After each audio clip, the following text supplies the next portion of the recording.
Hope we're all enjoying the new year. I'm still not back at work, so I'm having a great time. Oh yeah. Speak for yourself. I'm going to tell most of the audience who are back at work. Yeah. They're probably just looking at you like, ugh. Alright, now I'm just going to... Check out Luke's Instagram. The cameras have flipped again. Anyway, I'll fix that while I throw it to Andrew very quickly. Wait, which way? Vertically or horizontally? Yes. All yes. Anyway, thank you, Luke. As always, I'd like to give our warmest shout-outs to our affiliates for this wonderful stream, the Coast Conclave. We have, first up, Eldritch Foundry, who is continuing to support us with their code CConclave15, which will give you a 15% discount on their 3D miniature web building website. So go on there, create the hero of your dreams, and you'll be able to use that code on any single mini purchases to get 15% off. Details is in the carousel that lives under Luke's sort of block, so check it out. Otherwise, it's always on the socials, and go from there. Our second one, obviously, is Roll With Advantage, a local company based in Melbourne, Victoria, who have given me many dice, and by given, I purchased many dice from them. And they are incredible. They have one of the best selections in the country for online dice. Fantastic cost. I don't actually know how she keeps them so cheap. At those prices, she's practically giving them away. Yeah, pretty much. I don't know. She makes profit. Tell us now. Tell us. But she has still got the promotion website link up, which if you go to the link in the descriptions at the little carousel for Roll With Advantage / promo / Coast Conclave, whatever it is, you'll be able to get 12% off your dice purchases. It is a one-off 12% voucher, so make sure you stock up and buy as many as you want, and buy as many, all if you so wish. That's always a good idea. And lastly, our local gaming store that we partner with and try to do some events with and stuff like that is Elemental Arcade here in Gosford, New South Wales, Australia. And we haven't quite got very organised this year. It's still very fresh. And hopefully we'll be able to start getting some events down there soon. So if you are local to the central coast of New South Wales, stay tuned for anything that happens.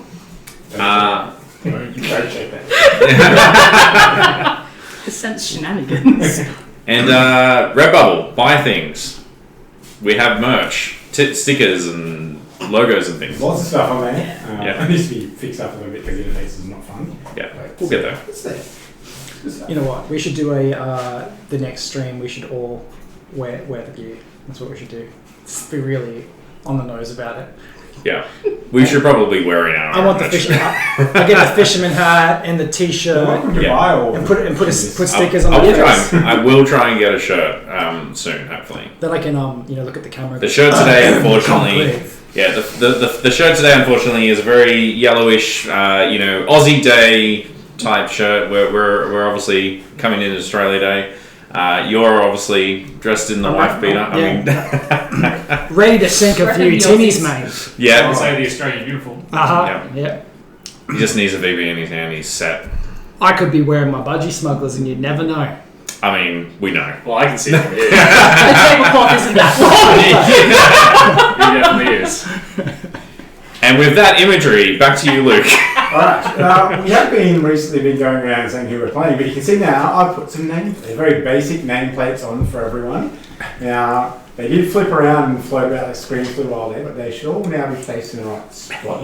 Like little fey creatures, just like... Yep. So hopefully you can see who's who now. Let me have a quick look. Am I touching my nameplate?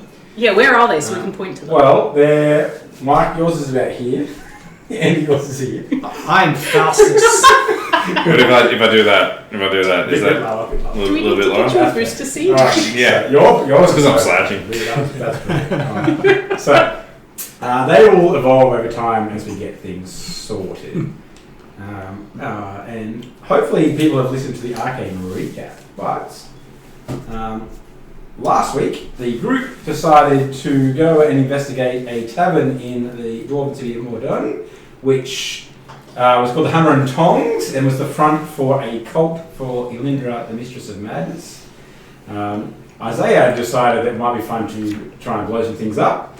So it was practical. Throw some explosives into a hidden cult chamber, and some combat ensued, and we are picking up just after they have killed two of the cultist guards and Forge Master, I've forgotten his name. It is Forge Master Durgrim, and Aliana, one of the cultists. So we're picking up there just as combat has finished.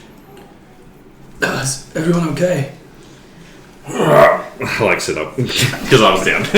I'm not, and you see a glow of holy light as I cast Cure Wounds on myself to bring myself back up a little bit, fixing my dislocated shoulder at the same time. Wally kind of peeks around the doorway, because he didn't actually come in, I think, the whole time, and then sees everyone's down and walks over and picks up the crown. I don't see this because I'm Are we doing this sneakily, or are we just openly... Oh, I'm not. I would like to point out that at the end of last session, I did ready action to snatch the crown away. She did. She did say that she would ready an action. She did. To attempt to snatch the crown away. Alright, I'll give you both Our first contest of 2024. sleight of hand checks. Sleight of hand. Surely it's not performance. What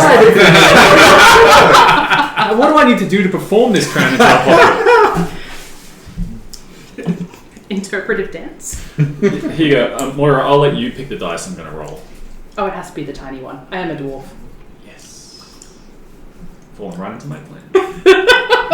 Sleight of hand. Sleight of hand. We doing it at the same time? What are we doing? Oh, am I just rolling? Yeah. Contested roll. See how we go. See how we do it. Let's roll good. Moira's pretty statted up over there. What?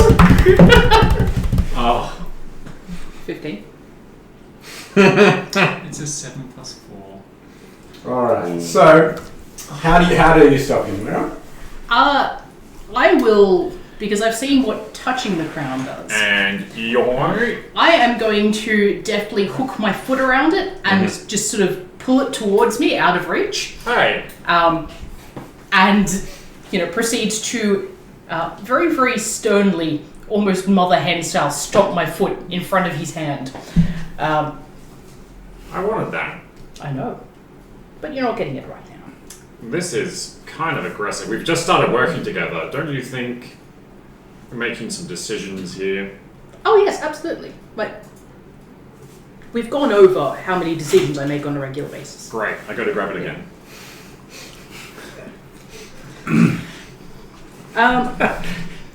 Where's that? Could I please attempt to gently push our errant child away from the thing that they are not allowed to touch? Absolutely. You can make an athletics check, and you can make an dexterity save. No, well, contested athletics. If I let this happen, can I make an action at the same time? What would you like to do? I'm going to cast Mage Hand and grab the crown. Absolutely, yes. You can do that.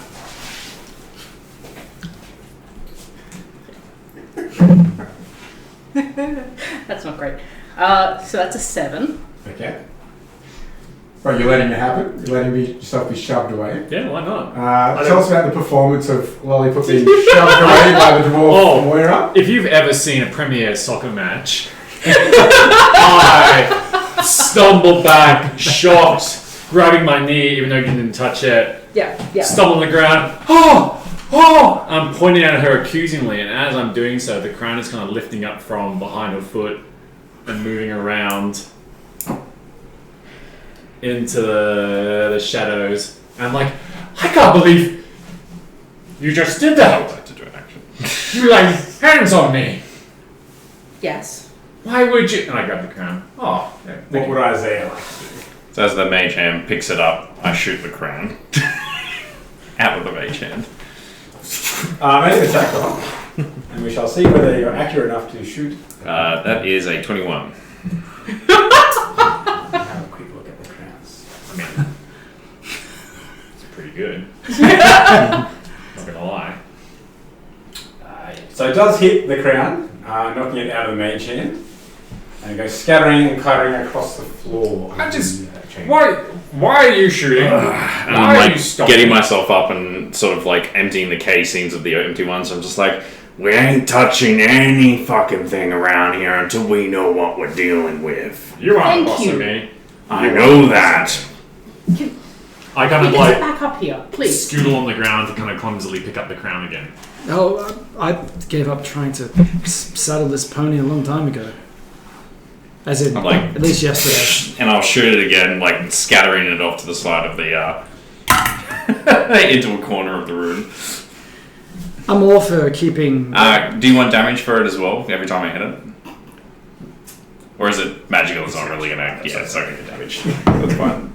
I'm all for keeping It's another 21. cursed artifacts away from Lollipoot. So Clattering across the echoing explosions of That's a great shot. firearm pitch knocking it around. Pretty good. This could be exactly what we need to move on to the next stage of us saving the world. Volstis, go and check it.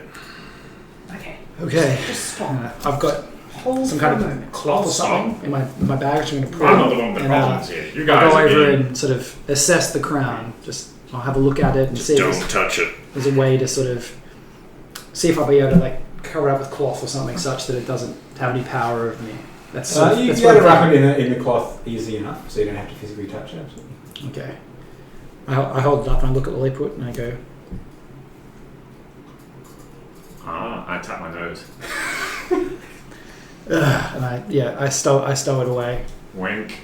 Well, let's see what else these cultists have on them.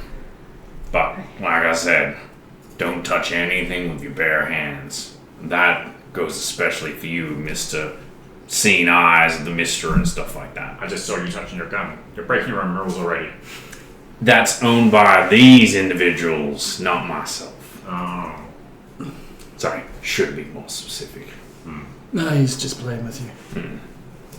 I like use my foot to just flick over the Forge Master and use the gun to like flick open the thing and start like rummaging around trying to see if I can see what he's got on him. I would like to roll to sulk. Oh yeah. What is that? Your Definitely. performance on your Definitely. sulking, you're like, Guess what? Roll with advantage. That's right. Double ones. It's a 19. We You guys believe feel he is. really bad. Yeah, we feel like he's really upset. He's very upset. Alright, so on the Forge Master, you don't find anything overly unusual. He does have some well-made armour and weaponry, but his sort of belts and his tool belt is covered in like crafting tools and different contraptions. He doesn't look like he has anything majorly important on him, though he does have 65 gold pieces in a pouch. Did the tools count as a Smith's tools kit? Yes. I'll give him a good look over, and I feel like they're not of anything. I will grab those. And how much? 65 gold. Yep.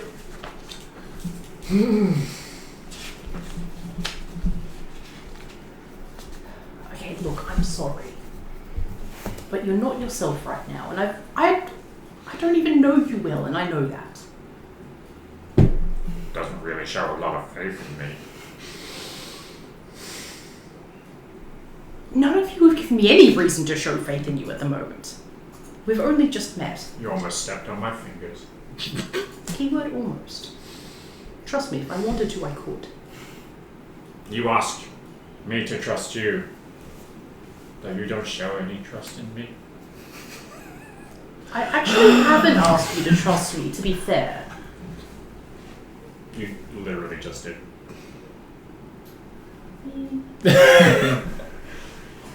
You're not gonna get me out of my sulk. At the moment, I trust my uncle, and so do you. No. Oh, you don't trust him? No. I had to stop you from drunk driving. That does sound like him. I'll I be trust him fine. with most things. I'll be fine. I'll be fine. Yeah, chin up, fella. Before the end of this, it'll work itself out. Ink. No. I look at more out. No, he says no. Okay, look, if we can figure out that it's not going to cause you any harm, then once we do that, you can have it. How about that? I'm going to clue you in on something, Moira. This goddess of madness?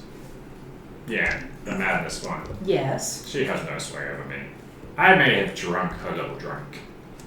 Imbibed whatever mysterious gunk they serve there. I might have even seen some stuff. But you know what? According to some pretty good sources that we have, someone already has a claim on old Lolliput. I don't see her letting it go anytime soon. So if we put the crown in front of you and you said you weren't going to touch it, and then we looked away, Well, I'd have to agree not to touch it. I make my own decisions. I want to touch the crown. I want to use that crown. I want to place it on my head, and I want to Walking tap slowly into away. something. Hey, wait, where are you going with that? so about what's left in that chest. Isabel would like to do a insight check on him. On him? Yeah, Go ahead. she does not. Isabel, you believe me. She looks around Isabel, and just wanders off. Isabel, it's So as we're looking around, I'll break up a conversation, sort of mulling over some of the details so far. So they wanted the clockwork amulet for this device that's probably now well and truly destroyed with the grenades. It was a thing he was going to put the clockwork Was the in. Ori The Ori. damaged in any way? It is damaged. I was right in the middle of the explosion, so Yep. Yeah. But, fundamentally, we were seeking out those who were seeking this so we could perhaps get a bead on Lilith's location, or Correct. not. And perhaps find out more information about an additional seal, which I believe we discovered. Well, we know there is a second one. The second seal, which The is the eye itself. Eye. Eye of Mistra. And I believe that it's in Mistra's temple, which was buried in the Underdark somewhere. In the dark. I shouldn't like to return there. Does that path take us there, do you think?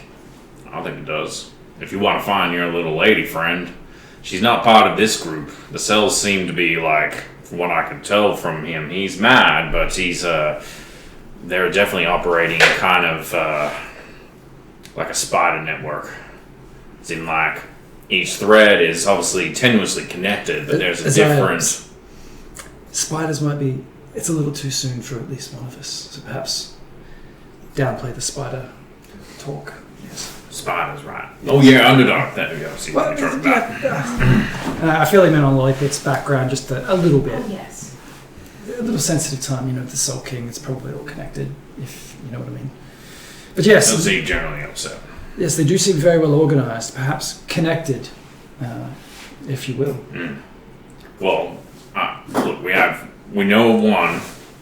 We know that your friend, as far as I'm aware, is either taken or working with Seraphina. Seraphina seems to be involved with this cult, searching for the seals in order to get Urgarath unleashed.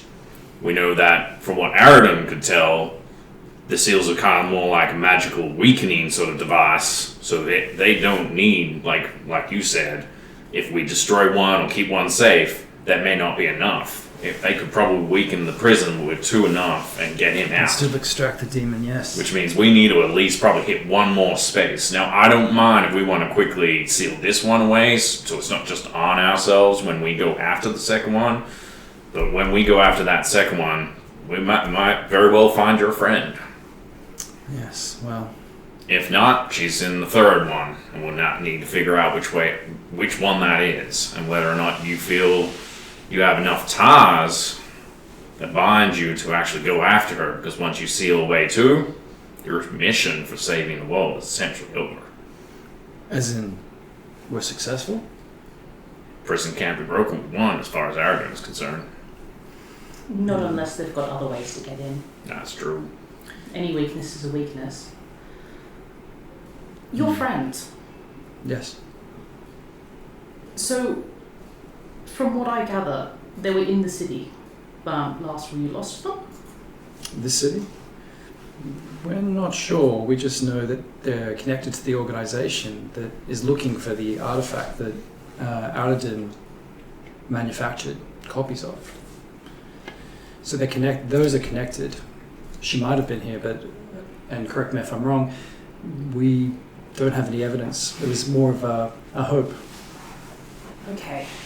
Last we know, Lilith was in the company of Lady Seraphina, who is connected with this cult seeking out to return Ogreth to this plane of existence. Okay, well, I know it's a bit heavy. there is a lot for me to wrap my head around at the moment. However, given that you have all done me a great favour by effectively eliminating a poison in the heart of the city. Look, Aradin's not that bad. He and I were a bit like this sometimes, but it's only because he murdered somebody, didn't really think about it once, but we agreed to disagree. Aradin has many flaws. However, he is a force of good for this city. It's why I've been trying to convince him to stay for years. However, your friend, I have access to people who might be able to keep an eye out for her. Even if she wasn't in the city, this Lady Seraphina you speak of, Yes. she seems important enough to travel, not be able to travel without causing notice. I can always put word out and see if someone I know can find something. It certainly couldn't hurt. I look at Lilliput and Isabel. Moira is aware that anything that the dwarves might know about any sort of ancient entities would be in the archives in the halls of Moira, in the servants. Yes. I mean, I guess we need a lead on the Temple of Mistra, somewhere in the Underdark. It's a big place, as we know. Though we did get exceedingly lucky last time by literally going down the very first hole and finding what we were looking for. Really? Perhaps that might help. Yes, yeah. And I So share maybe we just go down the first hole and you find your friend and the second seal. It worked last time. It's like the gods were with us this day. I shout from the corner of the room with my back turned. If only somebody had experience in the Underdark and had seen the Eye of Mistra themselves. If only! I yell out from across the room since I'm so far away from him now, keeping the crown well out of his reach and out of the 60 feet of a mage hand. Yeah. What was As that? a spellcaster, you should know that. Come closer so I can hear you. I'm fine! I'll walk a bit closer here and I'm like, you can be near him. If he's gonna try anything, I'll shoot it out of his hand again. I'm sure he won't do. He means no harm. How many bullets do you have? Just I have. How many bullets do I have? None of your fucking business. That's how many. hostile. It seems how princesses in another castle, so perhaps we should visit you and see if we can find Lilith. It strikes me, I wonder whether Lilith would look this hard for us. And look at Lilliput. No, I don't think so either. Oh. Well, I mean, that's your question, right? Isn't it? Yes. How much is it? How much is she worth? But I mean, Izmir and Eleni and Isabel said that she left a message about this. She's giving you a heads up. Yes. I don't know anything about this lady, but she's obviously it's probably looking more like coercion than cooperation. If she indeed was the one that left the message. Oh wait, I'm still mad at you guys. Wow. I mean, why would she not be? She's the only one who knew that Aradin had it, right? Well, things for Lilith have become, how should we say, complicated. I look at Moira and I look at Isaiah, who I know is somebody who's in the employ of Arctic, right? Mercenary. Do I get the sense that I can trust Moira in the sense that I can trust this mercenary? Trust enough to reveal some... Make an insight. Alright, this is for Moira. 12 plus 3 is 15.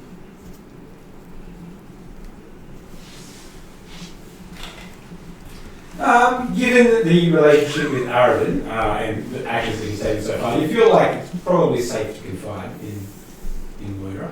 How much should I read into the delay before Thinking. That was for dramatic effect, not actually anything. You get the idea that if there's anything that might threaten the city, she can definitely be trusted with any information that you want to impart. Right, okay. And now I'll roll again, this time, for finger guns Remington Steel over here. That's a nat 20 plus 3, 25. Well, you know that... Peer into his soul. Yeah, as a mercenary, he's probably only as loyal or as trustworthy as the gold takes him. But you're aware that Arctic is offering a significant amount of gold for his assistance on the mission. Okay, well, Eldith saved me. Well, as we understand it, Lilith is what we have called... What did we settle on the term, Lilliput? Was it double princess? Emperor incest. Emperor incest. Yes. That sounds a lot like Emperor incest. It really does. Perhaps we don't know the details of her. And as far as I remember, back in the old Empire days, that stopped after a certain At the point. mention of this, Moira has become very interested in the workings of an imperial princess, of which there is none currently existing. Yes. Yes, the only son of the Emperor and Empress. So what you need to understand is that, as best we know, she is the illegitimate child of Emperor Eldrick Menard. Second, Pull out she is the a cigar. He lights and he's like, she is the daughter of what was the name of Fae Court? Do we know who? Unsealing. The Unseelie Court, the Queen of the Unseelie Court. And I'm led to believe, and from my own knowledge, that is very far south of here. So an uncommon union, one might say. It has a lot of implications. Now, table talk very quickly. Do we know do the players know that the characters, the Seraphina reveal? Yeah. Okay, so that was in the game, but the players don't know that. Okay, so it's quite a bit. So that's now. So not only is our princess, the princess, is now in the wings. And so you're saying that, well, first of all, they could be in danger. Second, they could well be in line to take up the throne. And with that, given what's going on behind the scenes, it may be hard to know where Lilith's allegiances lie. She's been a friend and ally to Lilliput and myself and the rest of the group since we met in Dallas. Yes, fair. So we might want to assume the best, that her heart is true and that she is with us and would like to see nothing else but Loth banished to the depths of the furthest hell that we could possibly imagine. But it's also possible that under such circumstances, what she desires may have changed. Would you believe she would have sided with the Imperium? Who could know? I peered into her mind once and I never want to look again. So that is to say that we must assume very little and go off only what we know. She is missing, and our paths may converge.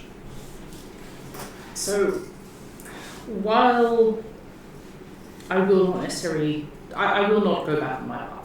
My word is my word. You have to understand that my allegiance lies with this city. So, if what you say is true and she may take the steps to further the imperial cause,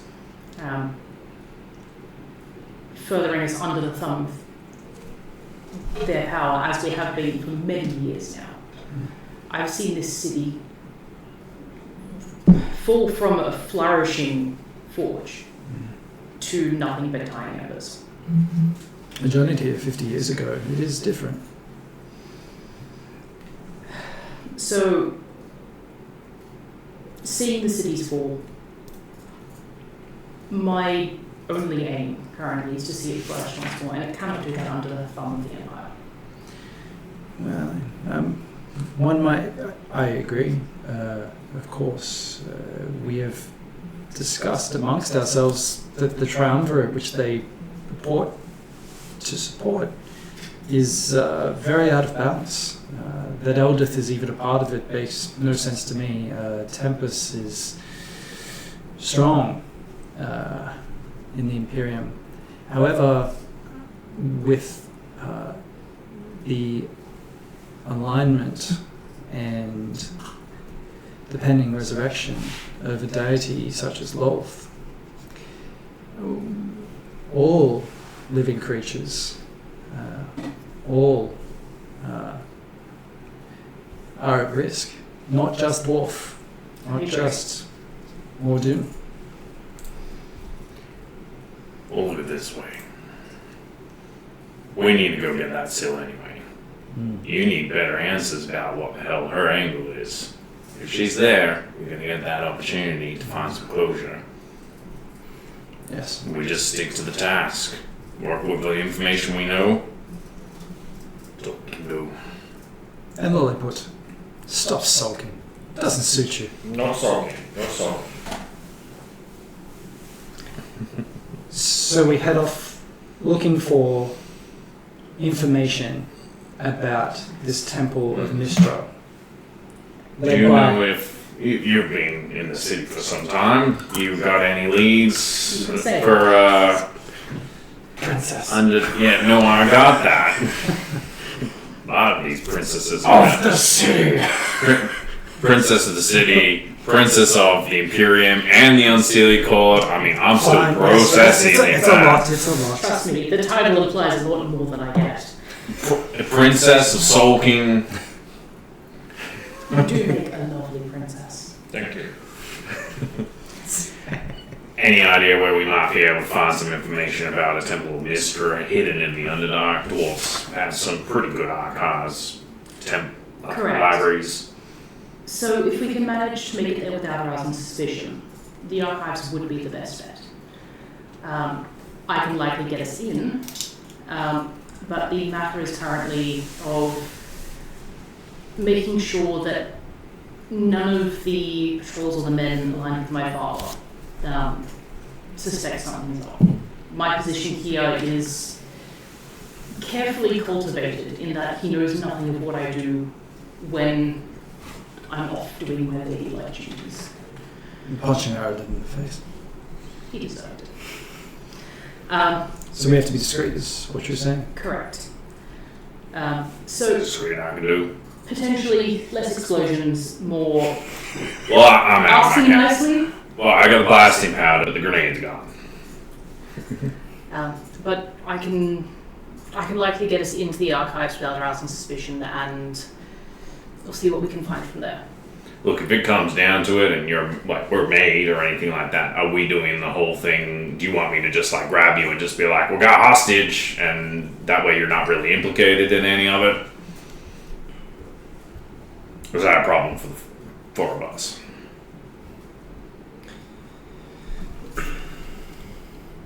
You know that. Let's use that as a failsafe.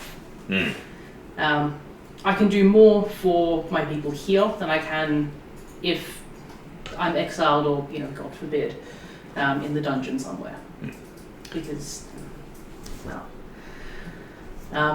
So yes, let's go with that for now. But at the moment, I have Araden's disguise. That's true. We can make it work.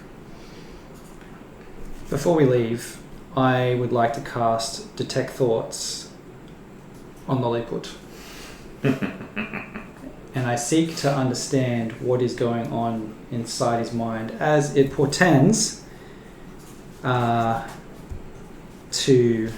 what he has discussed with us so far. And I don't care if he knows. Yeah. I'm hoping that I am...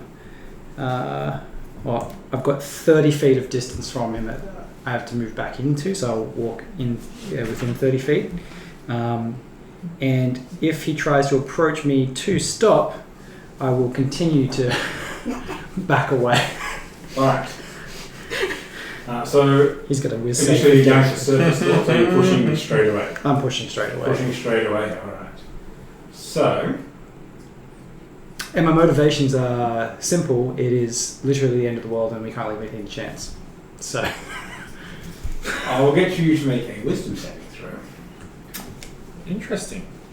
+1. Yeah. Hope you know what you're doing. well, I haven't had my breakfast wine today, so we shall see. Falsus will get surface thoughts. And if you fail to save, he will push deeper and get your thoughts. And I'll know he's doing it. Yeah. You will. You will. That's an 11. So you fail.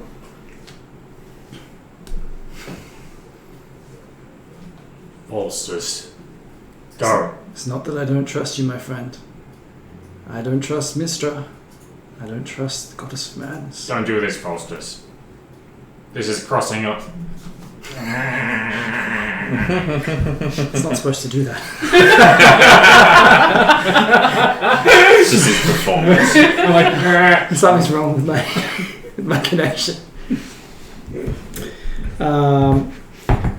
So I probe for any information about Mistra, what has been said, and if there has been any actual communication. So now that I have the connection, I ask telepathically, it's Mistra, right? Yep. Is Mistra present in your mind?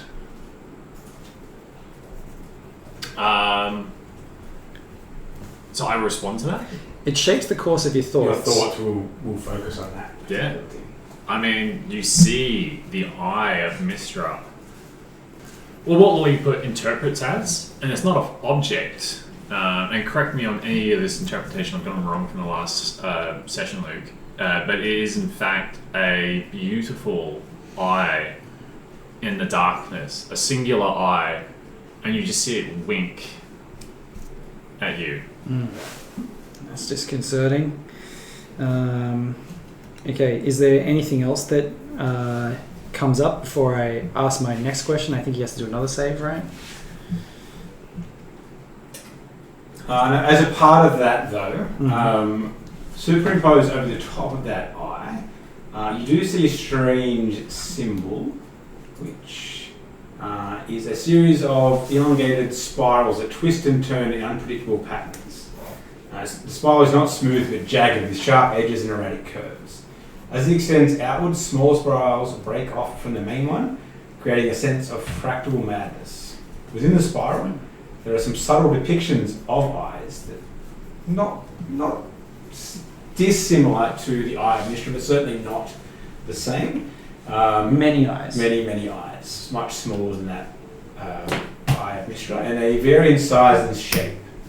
They look like they belong to all different humanoid species.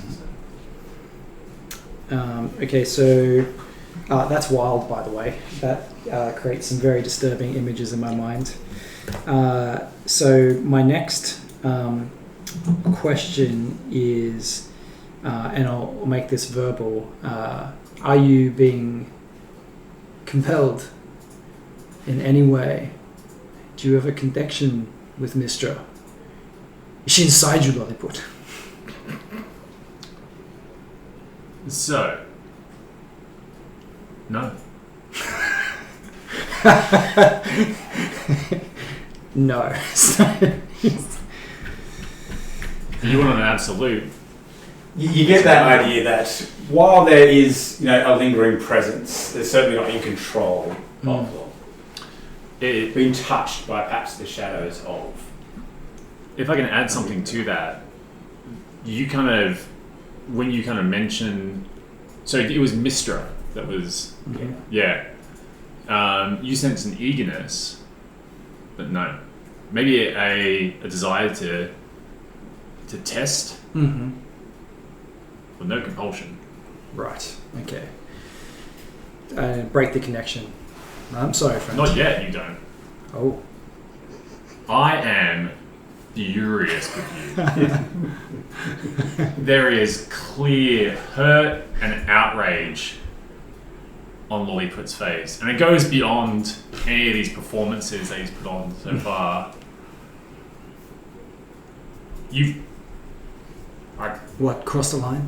I don't finish the sentence. I cast Charm Person straight back along that connection, and I burn a sorcery point without any verbal or semantic components. That's a spell save, my friend. Spell save. Let me just consult any of my what I might have to resist or do anything. Neg. So what's the save? Wisdom saving throw, please. It's roll good. Just roll good, he says. Let's. I have advantage. Of course, there's a big A here that says I have advantage. That's better. 16. It passes. Passes. See, I'm going to have some work to Don't talk to me. build our trust. I'll walk away. It was necessary, Lolliput. I would have expected you to do the same to head me. up to the bar. I've actually been with this group, funnily enough, around the same amount of time that you have, and these two have a very strange, definitely not borderline heterosexual relationship. I overhear this and I'm like, I don't quite understand what you're implying. This, like, I feel that many... You fight like a married couple. Yeah. Fine. But I don't think we understand the gravity of the situation. This is bigger than the city here. This of even just the dwarves. Like, this is the end of times. No, I get that. I can't let my friendship steer what I do. I know he's upset with me. You can talk to him later. He'll forgive me before this is over. But I'm not so sure about myself. So, Alright, Maura. Let's go to the archives. Okay. So there might be some complications. You remember something. Well, Expand. it all depends on how they receive us. The archives themselves, are they sentient? Hello, welcome to myself. She's talking about the gods. Not quite the guards. More those who tend the pages. Right. Outside is not a good thing. Anyone outside them? We'll have to see who's in. Okay.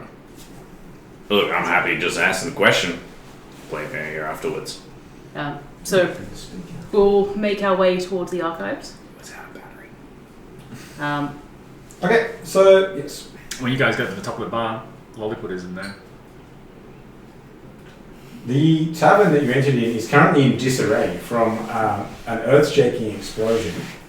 And the link that the patrons had with their superiors has been broken. What's going on? Where are we? Yeah, they're a little bit in disarray. Some of them are actually physically or mentally injured and they're rolling around the ground. Others are staggering around trying to make sense of what's happening and where they are. Most of them look at you with suspicion as you enter. Oh, I enter as a dwarf, the same one I went down as. Still suspicious, but less so as a dwarf. I snatch a bottle of the purple house special as I head out the door. Alright. We see this when we come up to look at where I'm just like, you might need to like call some guards to help these guys. Looks like a not us problem, but they definitely need some assistance. With the din of the explosion, I can almost guarantee they're already on their way. Excellent. Maybe they'll catch up to Lilliput wherever he is. I don't see him yet, as dwarf or otherwise. Oh, he's like fully stormed off. He must be real pissed with you. Well, yes, I did. Does he do that often? It's the first time I've forced my way into his mind. I did not expect such a strong reaction, but... Right, okay, that makes more sense. See, I didn't get that. Yeah. You were just staring lovingly into each other's eyes for a while. Yes. Do we know where he's likely to go? Here? No. I grab like a nearest semi-conscious bar person and just be like, and I describe the dwarf form that he took, and I'm just like, you see a dwarf that looks blah blah blah blah blah. Walk through here. You went out the door a couple minutes ago, just took a drink and left. Alright. Just confused as the rest of us, to be honest. Are you alright? Why are you confused? What am I doing here? Where am I? What do you mean? Who- You don't who attend are this you? bar? No, no. No, we're Last I mercenaries. remember I was down the mines. They were all being patrolled by the cult. Some at the front. These are your people, Moira. I know exactly what's happened to anybody who's come in from your forces. They've come in, they've been mind controlled and sent off somewhere to do God knows what. That's what I believe. I'll turn to the dwarf and, announce loud enough for everyone to kind of definitely not accidentally overhear that, potentially the explosion downstairs, there was some less than savory distilling practices going on, and it seems the ale may have been spiked. I reach around, pat him on the shoulder reassuringly, and mention that, it looks like everyone here has had a couple long days on the ale. Go ahead and make a deception check with advantage. Because they are very confused and likely to latch onto anything that will explain their current situation. I say this with much confidence. So that's a nat 20. Nice. Yeah, she does. 20. A few grunts of realization. Well, I guess what was happening.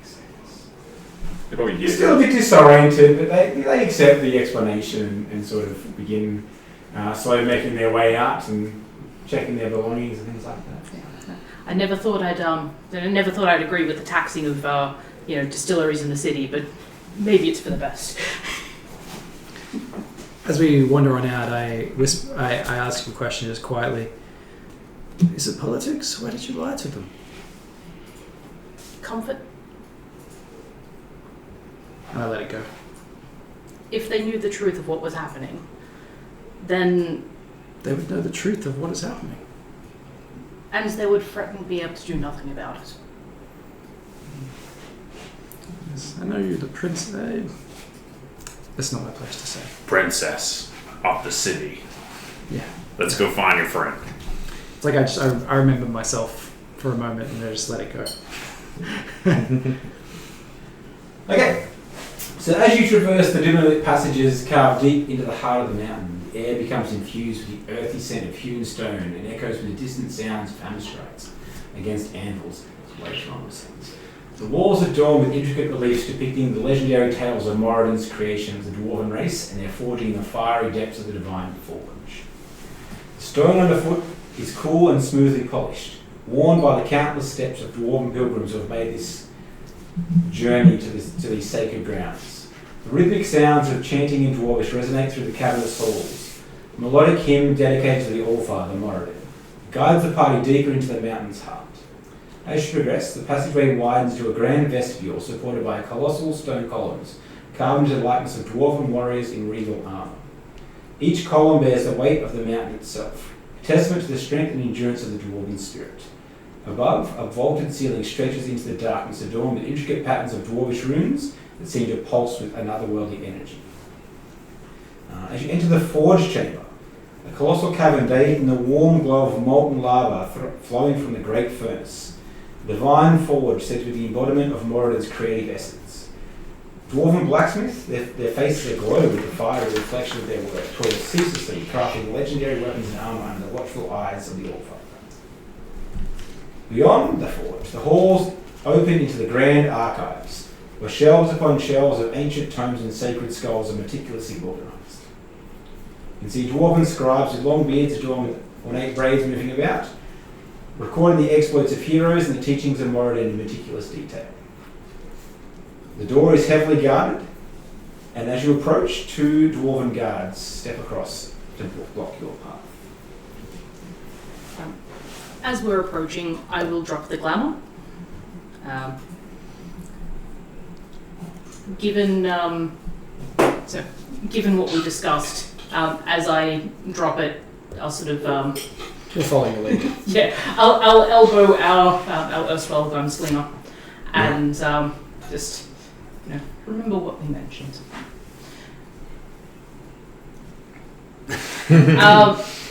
Wink. So yeah, Upon the dropping of your glamour, the guards do take a step back.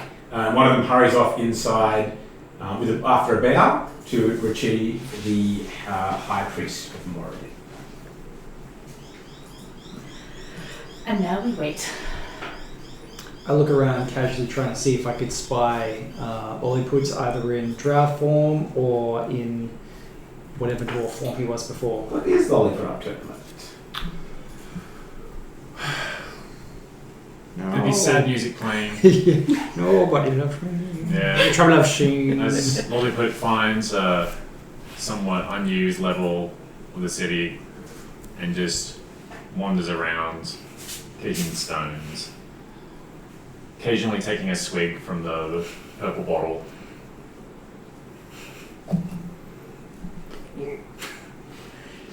Is this the same Can't wait concoction to that do connects that him today. to Mistra? Yeah.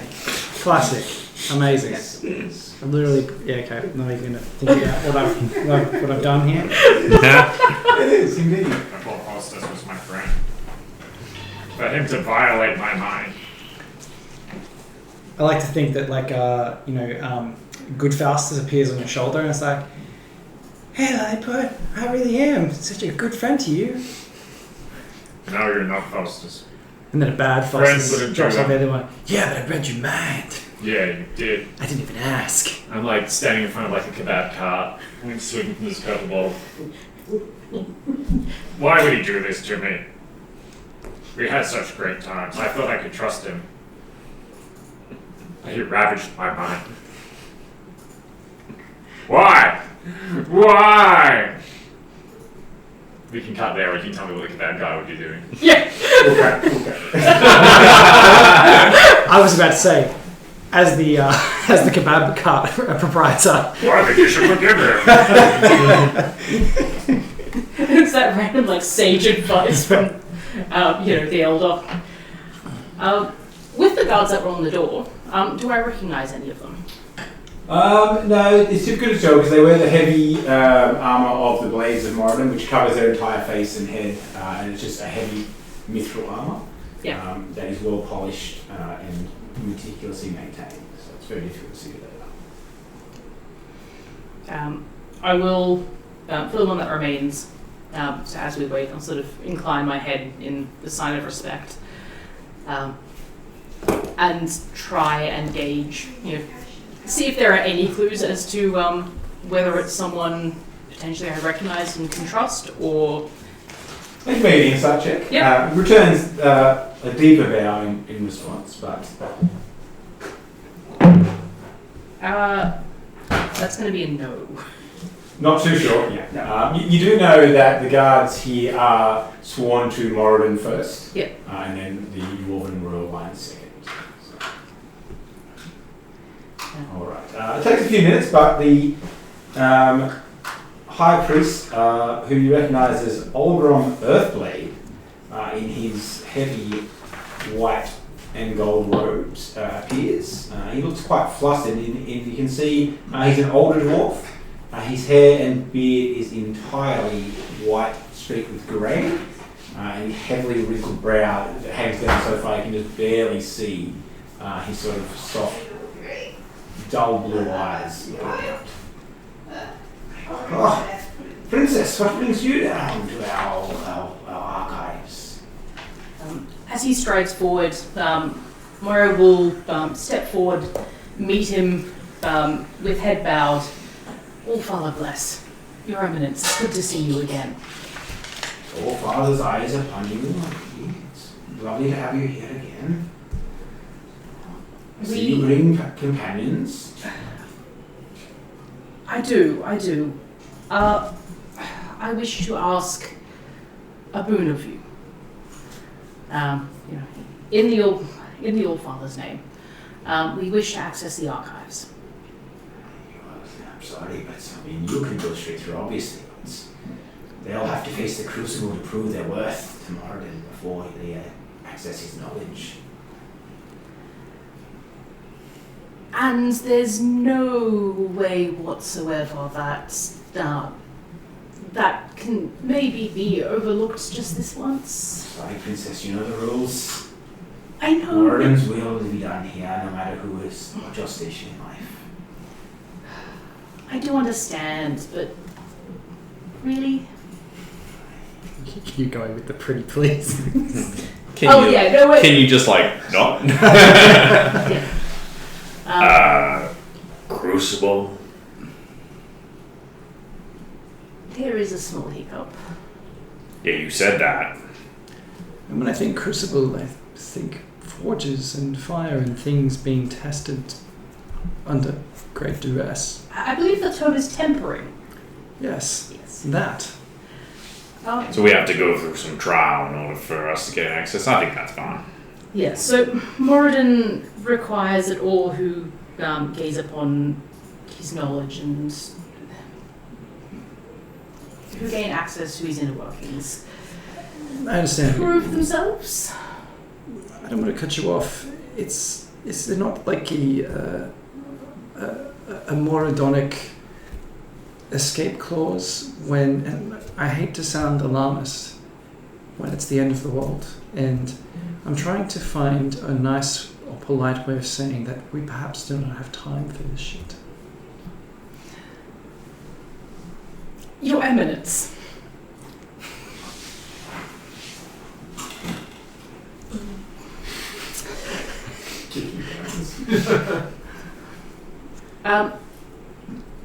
If I were to vow on my line that this is something of great importance to the Allfather's continued existence and for the city, you wouldn't happen to leave them be, would you? You can make a persuasion check, but you are aware that this is something that everyone that wants access has to do. Oh, well, No, yeah. I would like to give assistance by being like, the elf is correct. Time is of precious matter and may many things that you look, no disrespect. You have your ways and you keep to yourselves. Some things out there in the world, big and scary, can still affect you even if it's not directly. What your Much of the knowledge in there is big and scary and can't get it out into the world. So we've got to make sure those who have it are worthy. No, I understand that.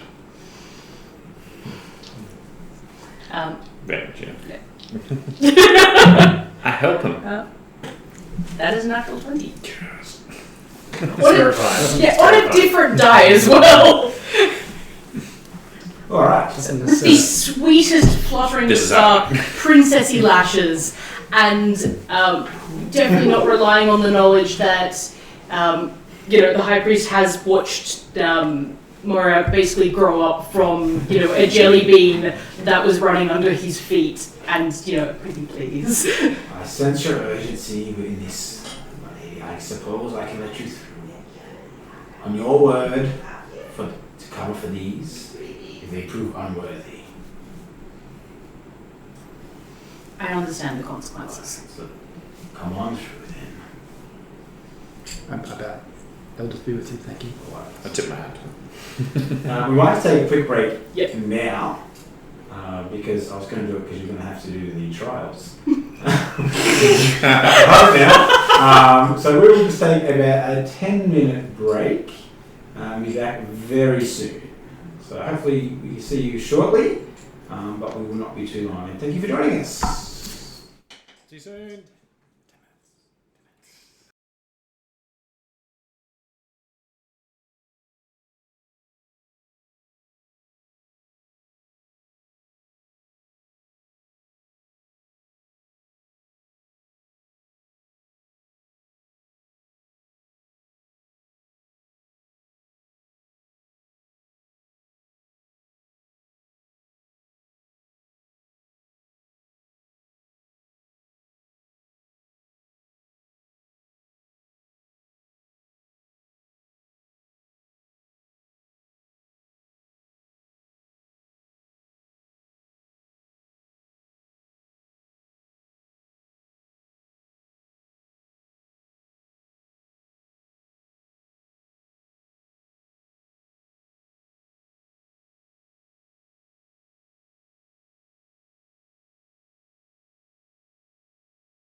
the speaker. I don't need that one. That's fine. There we go.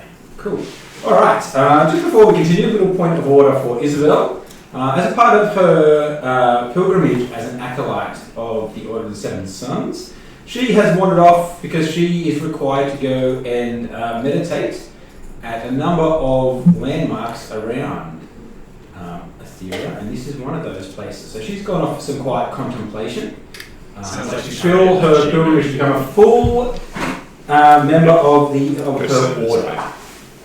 Tell us truly, she heard whispers of needing to go through some trial in the Crucible, and she just got the heck out of Dodge, didn't she? She was like, you know what?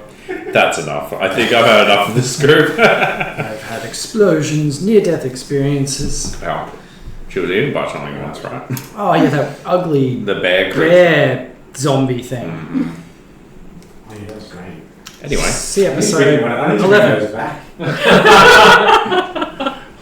Where Things the Blythe This is scene. final form. Corruption has just begun. So we are back with our party in the archives in the halls of Moradin.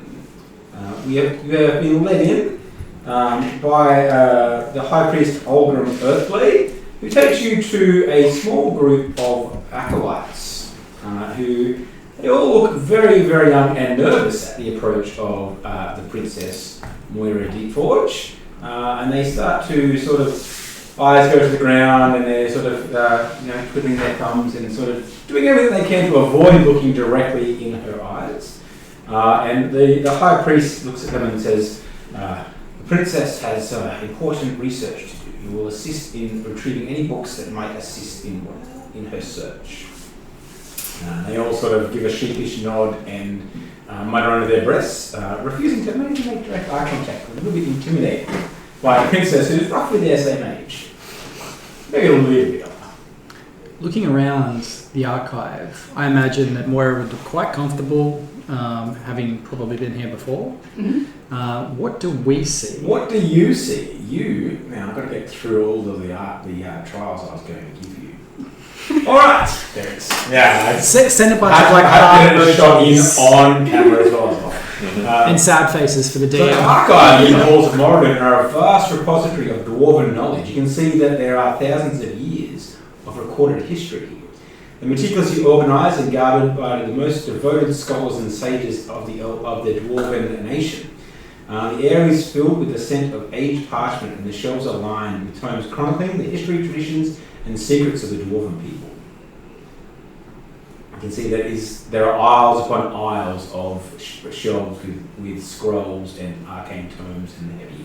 And are they tall and or are they kind of stoic like dwarves? No, they do extend up almost as far as you can see in the dimly lit chamber without any dark vision. Right. Oh, you do have I do dark have dark vision. vision. So you can see they go up about 40 to 45 feet, and there are ladders around that to assist in the retrieval of tomes. The rungs are just really short together, though. yeah, they're this rather than So prior to coming in, Faustus was keeping his cards fairly close to his chest to hide the fact that he was incredibly excited about the possibility of entering here, and that facade is slowly starting to disappear, as you might notice him like just looking around, just like wanting to touch things. I'm like, inside checking. I don't have to, right? No, it's all out there. Yeah. Keep it in your pants, Faustus. I'll behave myself. It's been a long time since I've been to Morden, and for all the reasons they've not let me in, not least of all my age. I was a pup of an elf when I first came here. It was before the Imperium, before Well, that time. I think I must have been more than 10. Baby. Did you grow up here? No, I travelled here. With those who I lived with, in my enclave. That was many, many years ago. We had many reasons to travel, and this was just one stop when I was very young. But I wanted to go inside to see if it was as big as our library. It's quite a bit bigger. You could almost say we're compensating for something, right? I wouldn't say that. Anyway, hey, look, You gotta show it off. You gotta show it off. Now, Show off. point of order. Isabel said she needed to go and have some meditation thing. I'm not good with books. I hate things. Do you guys want to deal with this? And I did notice we haven't been followed by Lolliput. Maybe I need to go and look for him. I suppose so. I was going to suggest, even if we weren't able to get in, that Moira just go in. So I know my way around the library. I speak to one of the acolytes and I'm like, what type of numbering system do you use here? Maybe you just keep an eye on Mr. Bocardon over here, and I will go and find our drow friend, who's, he's looking like a dwarf, but he's still in the middle of the dwarf city. And then Isabel does her thing. We meet back, like, maybe out front in, say, a couple of hours. Just fine. Putting a cap on it so we can just get the information we need. Otherwise, you're gonna be here for like forever. Your words. End of the world. Yes. I will not get distracted. There's a faint. I feel like my priest, my teacher would always say, I never knew what he meant, but it's coming to me now. Don't split the party, is what he would say. No, I don't think that's a thing. No. It's totally fine to do that. Yeah, and no parties in here. Or your best behaviour. Of course. What she said. So I'm gonna go looking for Lolliput while these two do that. I call back as you're leaving. Once, possibly ever in your lifetime opportunity to be in here. Yeah, I mean, I've been in here. I'm now leaving. Before you head off, I'll just quickly grab you by the arm, and instead of mutter, meet back with my uncle. It's the only place I can guarantee that you'll be safe. I did that. Tip my hat to her. Take out this cigar that's like half now, and I just sort of move it How is that in the library? move it to the other side of the movie. Oh, sorry. And I just on the leather armor. God, you're going to get excommunicated from the library. Smuttering something about old dwarves and traditions. Yeah, but in Dwarvish, I have no idea what I'm talking about. So I'm off to, I'll go off to Lolliput, Mr. DM. I will start back at the Hammer and Tongs and see if I can pick up his trail and find out where he went. But you can either do that first or you can do these guys first. Up to you. Go ahead and make a survival check. See if you can identify any dwarven footprints. Actually, wouldn't. Yeah. That is that's a 22. A 22. It takes a little bit of time. You do manage to. Camera's just in the way.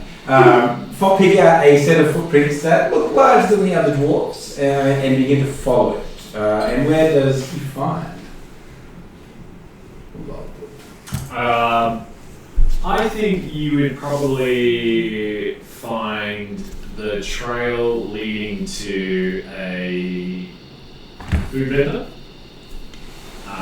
Probably selling some form of hot noodle and broth out of a cart.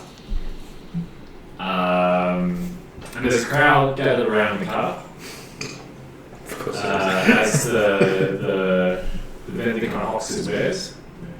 The crowd is probably the city's mostly dwarf, is it, or is it completely dwarf?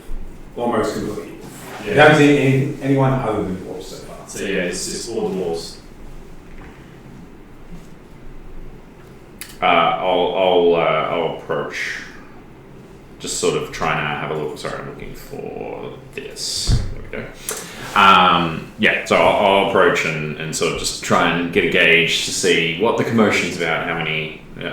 What's the people congregating around this thing? They're lining up to get this delicious hot noodle.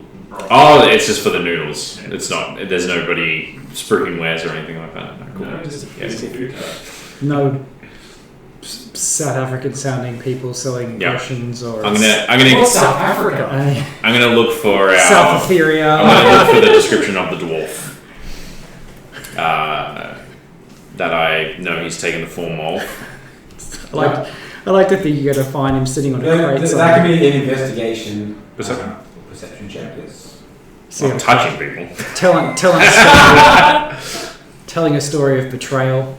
It's an 8. Singing songs about how downtrodden he is. Once you begin to find a more populous area, it becomes very difficult to discern where the footprints go. Doors all look the same. Yes, very much so. All the doors turn their head when you say No, I muttered that under my breath.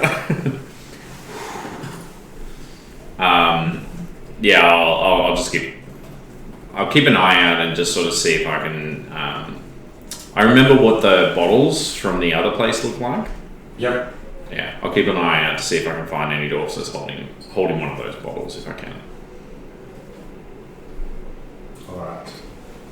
You would notice Isaiah pretty easily in this dwarven city, towering above most of the citizens, particularly with his hat and very telltale clothing. So, do you go up or do you continue to try and evade? Oh, Yeah, stay away from the rest of the group and fight. Mollywood does not come forward. Alright. So we'll go back to the archives while Isaiah is looking. And what would you like to do in the archives? So I'm trying to. Now that I'm in, can you borrow things? Nothing useful. Well, I suppose we should. How many of these library assistants do we have available to us? There are 3. There are 3. One of them steps forward and introduces himself as Algalon, and he'll sort of coordinate the search. We've got to He's a bit older than the others and maybe has a bit more experience and knowledge of where things might be kept. Let's, of course, focus on. I remember what I said, the task at hand, but there is a book that I would very like to see if they have once we've acquired the information that we need. So, Mistra's temple whereabouts, guide to the Underdark, Yes. 101 Mistra locations you must see before you pass. 101. I mean, the world is a big place. 1001? Yeah. Yeah, sure. So, Algalon. And, once again, so Moira's kind of, the personality will shift slightly to be a little bit softer, more reassuring, and, she's at ease. It's okay. We need your help, but we also require your utmost discretion, which, of course, I know you'll give us anyway. Nothing leaves here. Nothing. Oh. But look, as you can imagine, my father doesn't really agree with me, stepping outside my duties per se. And I found this thing and I really want to know about it. So just don't tell him, okay? No problem. No Thank problem. you. I really appreciate it. So, 4 things that we need to look for. 4 things. Okay, what are they? Let's see. We need Underdark passages from the city. So, with those, primarily focusing on ones that are connected to ritualistic sites or from the city origin creation era. So, next up, connected to that, so we've got Worship Mistra. So, starting in the city, but expanding outwards, depending on what we can find. Prioritize those close. Anything to do with the worship of madness and any sort of ritualistic things in that regard. Cults of madness. That's very well. And this one's a bit more vague, but I can't recall the exact details. We're looking for something to do with gates and a series of objects to unlock them. Could you? Gates and objects. Okay. Yes. You mean like keys and like gates? Not quite. There was essentially mythology around what's the name of the prison? Space Celestial Bastion. The Celestial myths and legends, details of the Celestial Bastion / the seals that might protect such gateways. It's very old knowledge. There's a few tomes that would mention some, possibly mention these things, but we can certainly. And look, might I have one small ask? And this is but the lowest of priorities. Thank you. And I get down to Algol and I whisper, I'd very much like to see if you have a copy of Gruffletot's People of the Stars. And Algalon would know that that's kind of like a silly thing for somebody to, it's almost like a kid's story, but like why would, be like a grown ass elf be asking for Gruffletot's People? His eyes wide, but he nods. It's not really for him to question, particularly his princess in attendance. But it's very. He's almost embarrassed asking about it. He's on the list, and we'll just see what I can do. Just a small ask.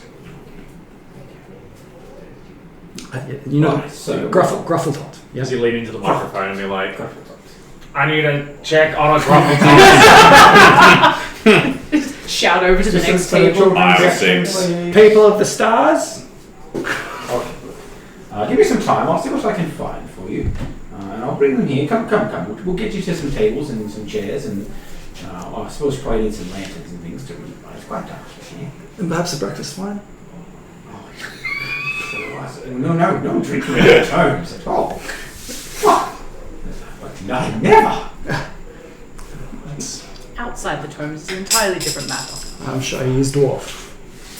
Right, so he wanders off to begin looking at the catalogues and question some more experienced archivists to see what they might know, where things might be located. We'll jump back to the other pairing that have gone off, or Isaiah that has gone off in search of lollipops. Go ahead and roll another check for me. Perception. It's a 9 this time.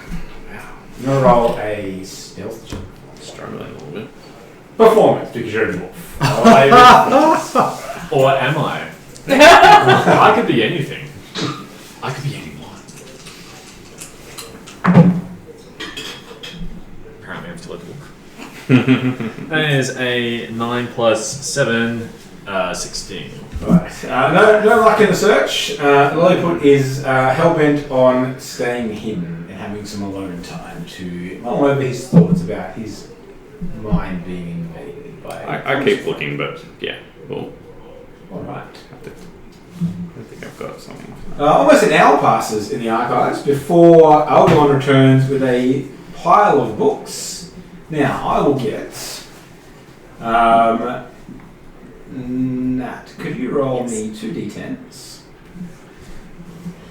Yes. And let me know the numbers that you get. I should get a 20 again. I know. So it's a 7 and a 1. 7. So, let me just go. Just wait till See it's a which really books you important got. book. One. And then you'll get it every time. No. That's an open one. That's not what it is. And you get...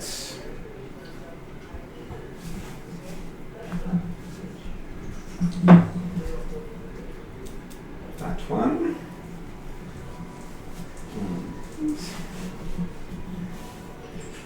Because of another question. Alright, so there are 4 books there. One is The Weave's Chronicle. It looks like a fairly almost ancient tome written in an archaic form of Dwarvish that is very similar, but it's very difficult to read. Fortunately, in the archives, Algalon is trained in this archaic script and will be able to help you research. The second is, and I didn't write her name, Mistra's Lament.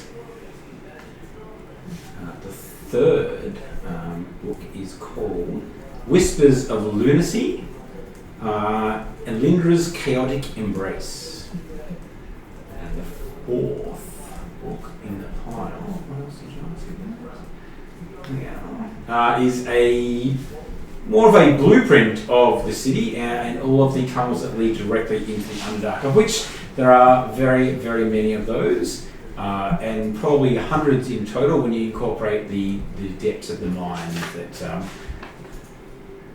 at times the miners have delved into other branches into the Underdark and been turned back by strange creatures, and they've been abandoned and not necessarily collapsed. So there's any number of ways in and out of the city from the mines. Direct passages into the city themselves. There's probably about a dozen that are mostly well known. There doesn't seem to be too many hidden ones. Although you are aware of one that leads into the Royal Palace, your home, that is not on those maps. Yep. Secret Princess Royal passages. Vault. Yes. Secret passage. All right. So, which book would you like to peruse first? Well, we need to find out, orient ourselves. We're looking for this, the Eye of Mistra, yes? Correct. So we need to find anything that might link us with that. So perhaps, Starting with Mistress Lament. I was feeling Mistress Lament. Yes. Maybe she's sad because she lost an eye. Or a temple. Or a temple with an eye. Let's start with that. Now, was that easy to read? That is in a more modern version of Dwarvish, yes. But I will get Moira to make an intelligence check just to see how long it takes to find the right passages. Although we'll go through them straight away. See how much time we're losing. 54 days that remain. 1 billion. So that would be a 12. 12. It takes a little while to find the right passages. And DM, I can help because You can assist. I speak. I'm familiar with Dwarvish. There you go. Dwarvish is a language. Roll with advantage. That one. No. No. We'll continue with 12. Reading through the passages, there are bits and pieces about Mistra, the worship in various temples. It takes a little while to get to the juicy stuff.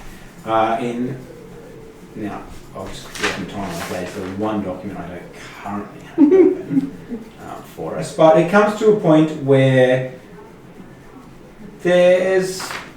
seems to be a more panicked sort of tone to a passage that is talking about an alignment and the concerns of the growing power of the gods of darkness.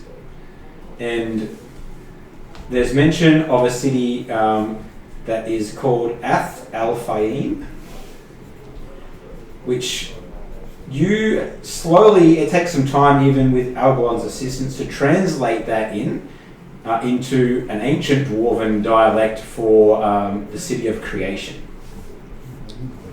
Well, that's certainly promising. There we go, that one.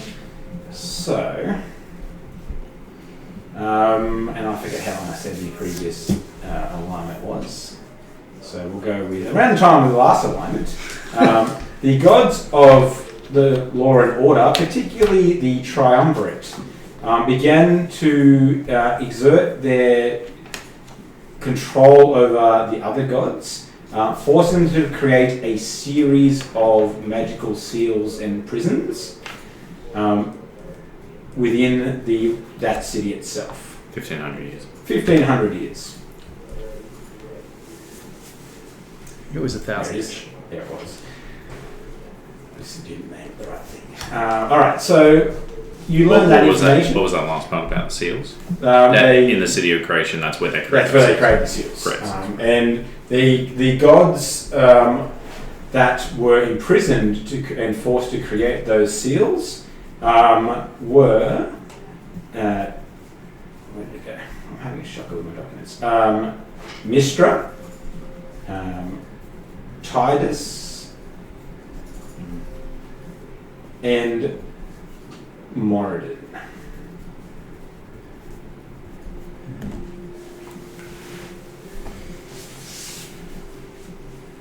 So the seals were created in this city of creation. There's mentions of the alignment, but does that mean that if the eye is one of the seals, could we infer that perhaps it's still potentially where it was created? That it never left? Well, if it was the city of creation, with a large enough temple district and worship of Mistra, there's a chance it just may never have left the temple. Yes. If it was created and revered, then perhaps the relic still exists there. Yes. So those three gods created the clockwork moon, which was forged by Moradin, the celestial eye, which was created by Mistra, and the crystalline wave, which was created by Titus. Is that in the book? Yes.